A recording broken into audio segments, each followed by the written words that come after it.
2012 was also a fruitful year for the House of Representatives. Major bills in support of the President's programs were passed. Solons also had a major role in the President's crusade against graft and corruption.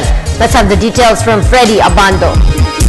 2012 was a year of challenges and commitments fulfilled by the House to our people and the nation in pushing the President's crusade against graft and corruption. The House, led by Speaker Feliciano Belmonte, impeached former Chief Justice Renato Corona, which led to his conviction and removal by the Senate.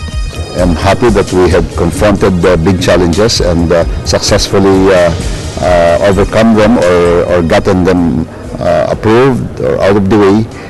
And if I may quote somebody else, and this is also a quotation I made in my closing statement, all of this was done without blood on the floor. Meaning to say our relationships are intact, our respect for one another is intact despite the sometimes acrimonious debates that took place here. For the record, two bills which failed to pass in several Congresses in the mid-90s were approved.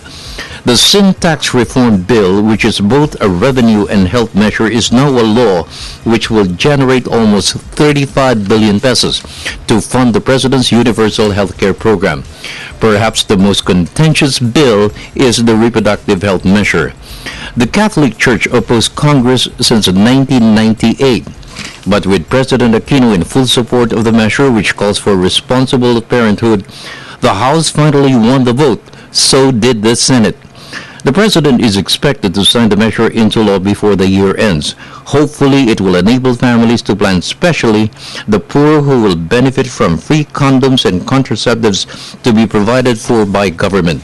Despite long discussions, the debates, and lobbying by various groups, and I think you will agree with me that both groups had strong lobbying forces behind them. These two measures, we managed to pass them. So I think this has got to be, those three are the highlights of this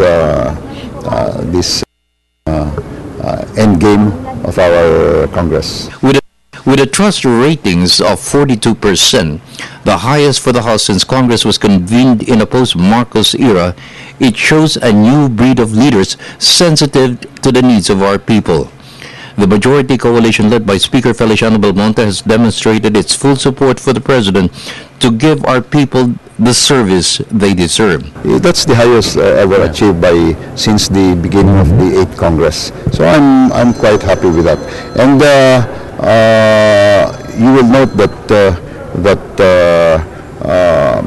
at some point it was publicized here that we had to adjourn because of lack of quorum. But despite this, we were able to get a lot of work done, which were left hanging in the past by various Congresses.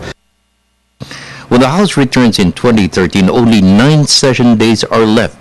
Hopefully, the Freedom of Information Bill will finally make it. For the People's Television Network, this is Freddy Abando reporting.